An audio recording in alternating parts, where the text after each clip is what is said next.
We're exploring the role of local Black churches in larger faith-based, social, cultural, and community conversations. That's this week on Nevada Week.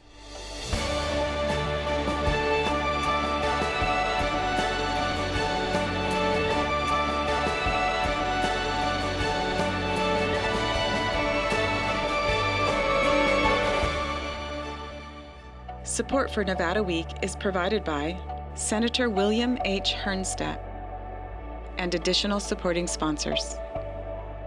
On February 16th and 17th, Vegas PBS will air a two-part documentary entitled The Black Church, This Is Our Story, This Is Our Song.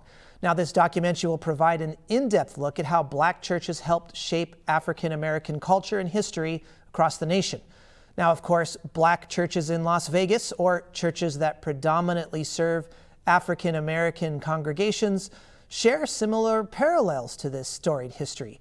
They not only played a critical role in bringing worship and community to African Americans migrating to Las Vegas since World War II, but they also played significant roles in civil rights and larger racial and social justice issues. And of course, this history is unfolding right before our very eyes. So in true Nevada Week spirit, we're examining this living history this week, the multifaceted roles of the Black church in Las Vegas today, and of course, tomorrow. Joining us for this discussion, please welcome Reverend Dr. Karen Denise Anderson from the First African Methodist Episcopal Church, Reverend Clayton D. Moore from the Second Baptist Church, Reverend Lucius Bowen from the Victory Missionary Baptist Church, and Reverend KELCEY Anderson West from Nehemiah Ministries. Well, Pastor West, Pastor Anderson, Pastor Moore, Pastor Bowen, we thank you so much for joining us. Such an important conversation. I mentioned in the intro, this documentary, The Black Church, This Is Our Story, This Is Our Song. The host of that is Dr. Henry Louis Gates, also the host of Finding Your Roots on PBS. And I wanted to give you a couple definitions, a couple reference points of what he defines the collective Black church to be. He says in that documentary, the Black church is the seminal voice in shaping the history of the African American people. He also says that it's the root of which so many of the most celebrated aspects of Black culture would branch. I wanted to give you some local perspective as well. Reverend Marion Bennett, who was the founder and pastor for 44 years of Zion Methodist Church, said of the Black church, "I just think that the church ought to be the headlights for a better quality of life."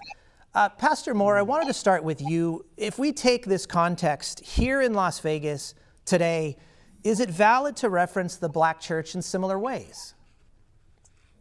I think so. However, I must admit there's been some diminish of the influence of the Black church within the community among some generations. However, it is our responsibility to reach out and include them in the amazing transformation power that the church, through the redemptive work of Christ, could provide to their personal lives and our community as a whole. Pastor West, let's get your take on that as well. I still view the Black church today. She is the drum major. For many people, yet today, she is the White House. She's the governor's mansion. She's City Hall. She's everything that our community still needs from her. And so she is just as relevant today as she was years and years ago.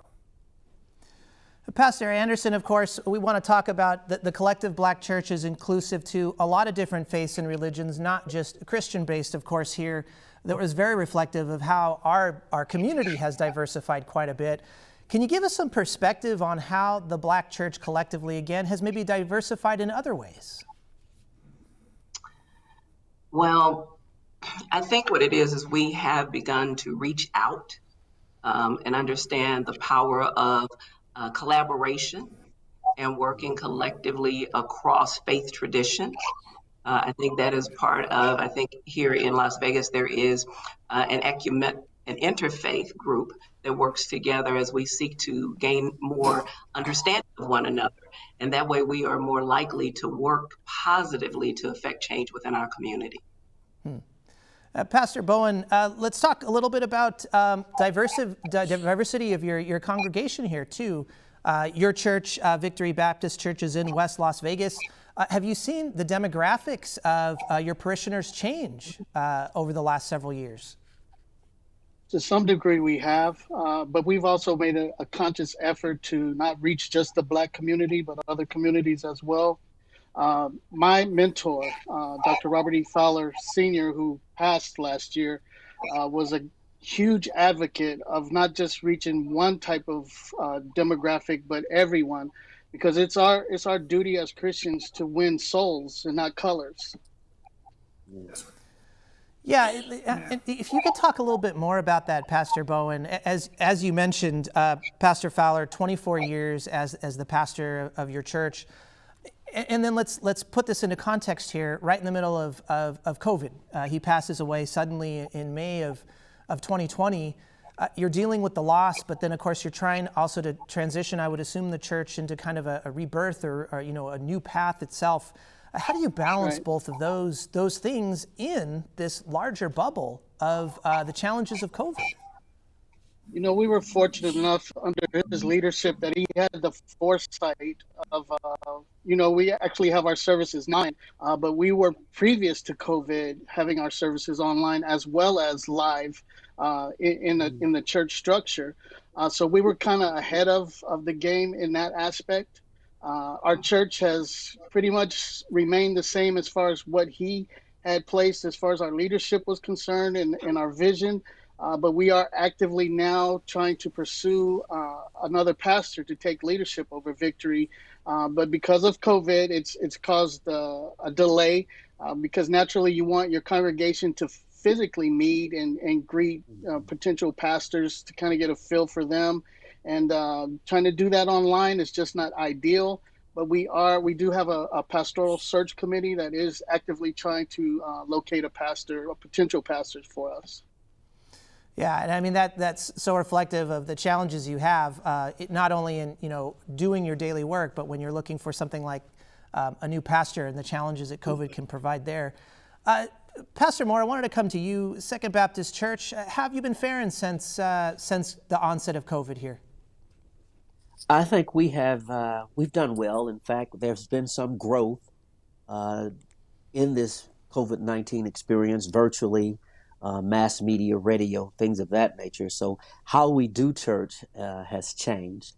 And yet I think it requires us to embrace different approaches.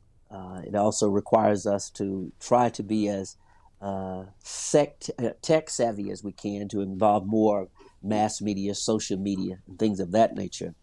However, it is us learning. We have to learn this curve, and it's constantly changing, which is a good thing because it requires the church that we involve ourselves in how to connect with the masses of the population and not simply be comfortable with the radio audience. Now we have to move to that social network, Facebook, Twitter, all varieties of YouTube. There are various platforms to which we have to find ourselves on, in order that we can connect to the membership as well as those who are not necessarily a part of the church but will view online. And Pastor West, all of those tools that Pastor Moore is mentioning there, some of those maybe are carryovers, and when you are at a point where you can reopen and get to business as normal, maybe some of those tools would still be used. Kind of where is your church in kind of thinking about those aspects of what sermons and really everything related to your church could mean in the future here? Well, everything has changed now. What we saw last year, and let me just share this. We are taught from the scriptures to give thanks for everything. So we had to find the Thanksgiving in the midst of the COVID. What we saw last year was an opportunity for us to really take the inside Black church experience outside. And in doing so, via our outreach efforts, we saw 70% of the people who we were helping were brown people. And so that changed how we preached, how we were evangelizing. And so moving forward, we have no plans of returning to how we used to, quote unquote, present and operate the Black church. Now we see this as an opportunity to really invite people like never before from different backgrounds to become a part of this rich experience, spiritual and physical experience. And Pastor Anderson, I want to get your perspective on this too, on both sides here. We're obviously talking a lot about innovation and new ways to be able to reach new audiences in your current congregation as well and your parishioners. Give us your take on how the challenges have maybe been on the online side. And one thing I wanted to bring some attention to is, churches, your sermon's so much about engagement and music and joy and frenzy, and there's so much energy there. And of course, I understand trying to do a show like this, in front of an online screen, that the challenge on engagement just on that side. Can you speak a little bit of how you kind of keep that engagement level up? Thank you for asking. I concur with my colleagues. It has been a learning curve for us. We didn't engage all of these social media platforms. It's been a challenge because, somewhat like Pastor Bowen, I'm the newest kid on the block. I got here about a couple of months before COVID hit. And so I immediately was thrown into virtual worship. So that was an experience for the congregation to begin to know me. But I found it to be a wonderful learning experience for us. We've adjusted our worship a few times to see what works. We realized that online, people are not going to engage for 2 hours. So you can't have a 2-hour worship service online. You have to learn to restructure and re-energize and re-engineer your worship while trying to maintain spirituality, trying to maintain the level of excitement around worship. And so we've tried different things. We've come together with just a praise team, and then having the clergy come later. We've tried having the clergy and just the praise team. We've tried having an outdoor worship, what we call the park and praise, so that people could at least be in close proximity, yet maintaining social distance. So the beauty of this is that the challenge is, people always say, when are we getting back to normal? And I keep trying to, I said, we never will. Normal is gone. And so now we have the opportunity to define what normal looks like for us in this day and age. And it won't look like it used to. I tell my church all the time, when we get back in the sanctuary, we're going to have a service to grieve what we lost, because it won't look like it used to look. And then we will celebrate what we've learned and what we're doing moving forward. Like Pastor Moore, we now have people who watch us from across the country, and it's been a blessing. And to that point, and Pastor Moore, maybe you can give us some, I'm sorry, did somebody have something to say? Please, jump in. For the first time in the history of the church, there's a generational gap where people that were 30 years and younger had never even set foot in the physical structure of a church. So we've been trying to fight that battle and reach those individuals so that they can know the Christ that we've come to love and adore. And it's incumbent upon us to continue to try to do that. We've been fortunate here at Victory under the leadership of our interim pastor, interim pastor Charles Smith, who was the assistant pastor of Dr. Fowler, that he has the foresight as well and the wisdom to try to keep things where they are as far as our vision, but to continue to move forward. We've done tremendous things at this church with the expectation that we will come back, but we still need to continue to reach those that, again, have never even set foot in the church. And we have this ability now through the internet to reach different people that may not have been in the church. We have people that can say, friend other individuals on Facebook, for instance, or Instagram or YouTube, and say, check out this service and see what's going on. And we are able to win people to Christ that way as well. May I say one more thing? Yes, absolutely, Pastor Anderson. One of the things this has done is opened an opportunity for our young adults to take leadership in the church. Yes. They're the ones who understand technology. They're the ones that I have had to turn to put technology in place for the church. They're the ones I go to say, what system do we need? How do we need to do this? And so I think it has opened an opportunity for us to also engage more with the age group that we had been losing. Yeah. Great point. Great point. Yeah. Well, listen, as the present becomes the past, it's very important, of course, to collect and preserve this living history, a lot of what we're talking about right here, technologies and otherwise. We had an opportunity, our Nevada Week team, to go out and go to UNLV Library Special Collections Department to learn a little bit more about how oral histories are captured and how they're curated for any of us to be able to access. I myself access those quite a bit for preparation for this show. Let's take a look. UNLV's Clay T. White is in the business of saving history. On the third floor of UNLV's lead library is Special Collections, a place where information is collected, documented, and shared. And within the Special Collections Division is the Oral History Research Center. This is a place where we collect stories that gives us the oral history of Las Vegas, Southern Nevada, I should say. Oral history is the oldest method of recording and sharing the past. Long before books and other methods of historical documentation, people shared their stories with others verbally. The advantages of using oral history, there are a lot of communities that don't have any written history. So, for instance, the African American community started migrating here in 1905. Well, a lot of those people came from different agricultural pursuits in places like Fordyce, Arkansas, Tallulah, Louisiana.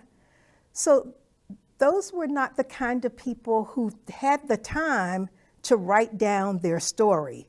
They were just trying to work as much as possible to support their families. So in order to get their stories, we need someone to be able to collect their oral memories of that. So that's why it's so important. Many of Las Vegas's early African American settlers arrived with little more than their families, a sense of hope, and their religious faith. Numerous churches were founded.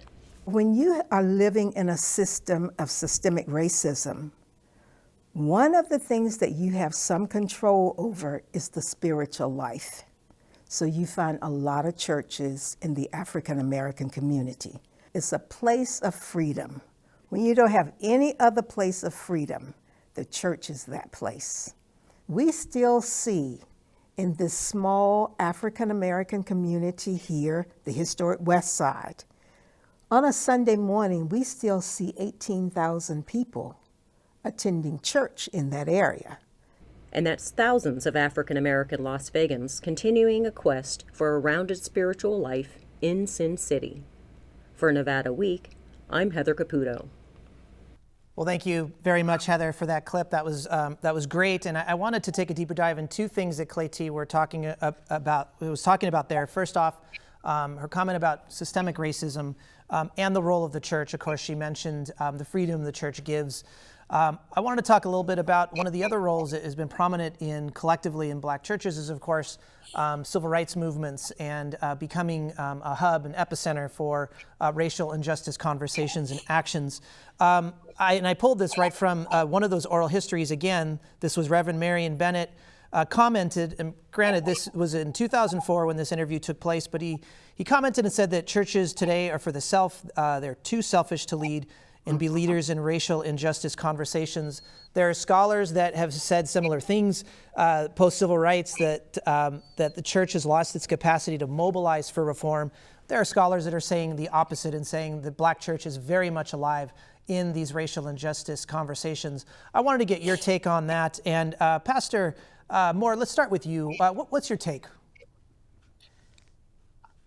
I love the church, and yet I really must admit, I think that our role has been somewhat diminished, not because it is not a just cause, but because so many of the power structure that we deal with within our local congregation may not afford the clergyman, or for that matter, the membership, to be as actively involved with social justice.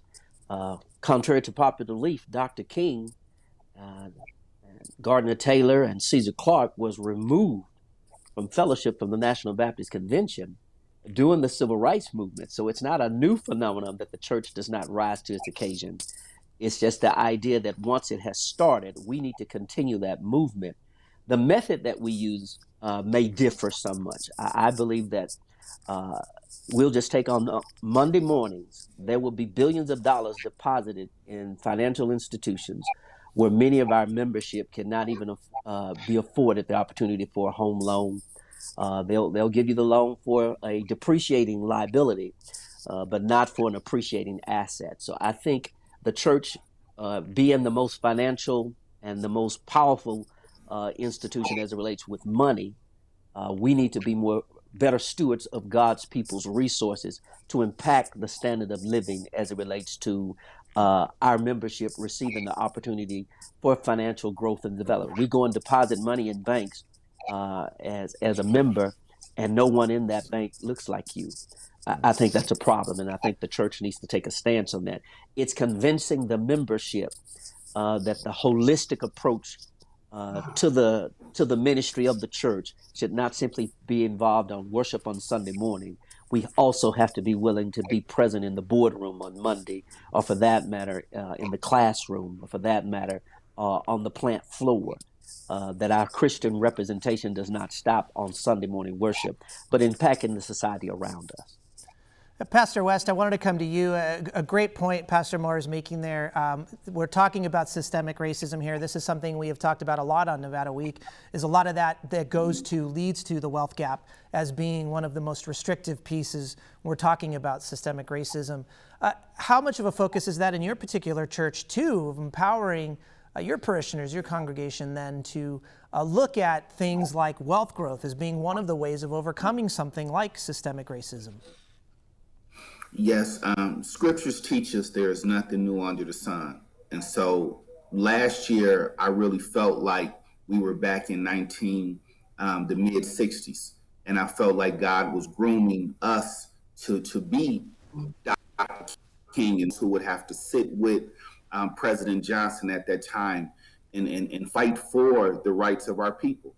Right now, especially as we work to engage the younger generation, and even more so men, our voice when it comes to racism, our voice when it comes to the wealth gaps, is imperative right now. People are looking for the church to say something, and I'm proud to be a part of the church and a part of the movement that was on the front line last year, that marched for justice, that held meetings. There were so many Zoom meetings that we were a part of. I'm so grateful we took an active role in the election. So there's no way that we'll ever be able to remove ourselves from being on the front line if we're going to continue to be the Black church. And Pastor Anderson, I want to get your take on this too, and let's talk maybe more broadly about the future of the Black church here. You could focus on the systemic racism conversation. We've already talked about some of the technological innovations here too. What's your take on the vision of the Black church as we move into this new post-COVID era? Well, first, it's almost impossible for me to talk about the vision of the Black church because we're not monolithic. Let's just start there. The Black church is not monolithic, so we don't all have the same vision. We don't have all the same direction. So I have to only speak for what I see as the vision. My vision is that we are more engaged, that we there's a thing called Sankofa, where you look back to the past, you get the good stuff, and you bring it forward. So one of the things we need to bring forward is our social activism. In the past, the church was the place where the Black church was the place where you went if you needed to impact policy, if you needed to impact legislation. Because we have the greatest influence. So we bring people together. Then we educate. What are the issues? That's where we need to start. If we're going to talk about systemic racism, we must talk to our congregations about what are the things impacting our community, and then what do we do about it? More recently, we've had this whole conversation about the separation of church and state, and the church shouldn't get engaged in politics, and the church shouldn't get engaged. That's a fallacy. Jesus was involved in politics. We want to say he wasn't. Jesus was involved in politics. Yes, he went to challenge unjust systems that oppressed the least of these. And so we must engage in those systems. We must have access to those who are representing us. I was so proud in 2020 to see the movement of the Black church, to turn out the vote, to educate on the issues so that because here's the thing, we can work in our churches individually, but if there are not laws passed, then we're not going to accomplish anything. How do we overturn the Voting Rights Act? They have made it more difficult for our people to vote. And so we must be concerned about who sits in positions of power and understanding that we have the numbers to influence their vote. And Great they must point. know that if they don't represent us, we're not voting. Great point. I'm sorry we're out of time. I wish we could continue this conversation, and maybe we will have you all back, and let's continue this conversation and talk a little bit more about the future of the Black church collectively and, as Pastor Anderson mentioned, individually as well. We thank you very much for your time. Well, thank you as always for joining us this week on Nevada Week. Now, the broadcast of the Black church, This Is Our Story, This Is Our Song, will air on Vegas PBS, Part 1 on Tuesday, February 16th, and Part 2 on Wednesday, February 17th, from 9 to 11 p.m. both nights. Now, for any of the resources discussed on this show, please visit our website at vegaspbs.org/Nevada-Week. You can also always find us on social media at Nevada Week. Thanks again, and we'll see you next week.